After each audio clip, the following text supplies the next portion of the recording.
ہم آپ کو کان میں میل جمع ہونا اور صفائی کا صحیح طریقہ بتائیں گے۔ کان ہمارے جسم کا اہم حصہ ہے، بلکہ جسم کے تمام ہی عضو اہم ہیں۔ اگر ان میں کوئی بھی خرابی پیدا ہو جائے تو بڑی تکلیف کا باعث بنتی ہے۔ کان کا درد یا کوئی دوسری تکلیف برداشت کرنا بڑے ہوں یا بچے، دونوں کے لیے بہت ہی مشکل ہے۔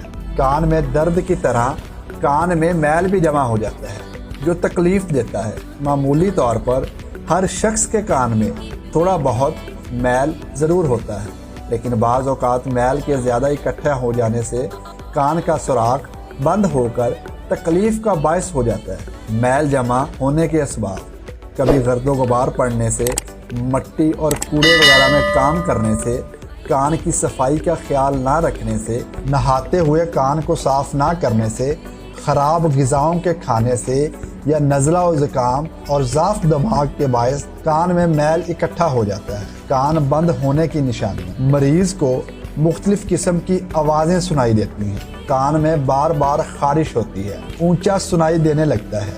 دھوپ کے رخ پر کان کو دیکھیں تو میل بخوبی دکھائی دیتا ہے۔ صفائی اور احتیاط: عموماً کان میں میل صفائی کی بے احتیاطی کے باعث ہو جاتا ہے۔ کان کی صفائی کروائیں۔ نزلہ زکام کی وجہ ہو تو اس کا باقاعدہ علاج کروائیں۔ دوستو، امید کرتے ہیں ہماری آج کی ویڈیو آپ کو ضرور پسند آئی ہوگی۔ مزید ایسی انفارمیٹیو ویڈیوز دیکھنے کے لیے ہمارے اس چینل سبسکرائب کریں اور اس ویڈیو کو زیادہ سے زیادہ شیئر کریں۔ تو ملتے ہیں انشاءاللہ اگلی ویڈیو میں، تب تک کے لیے اجازت دیں، اپنا خیال رکھیے گا۔ اللہ حافظ۔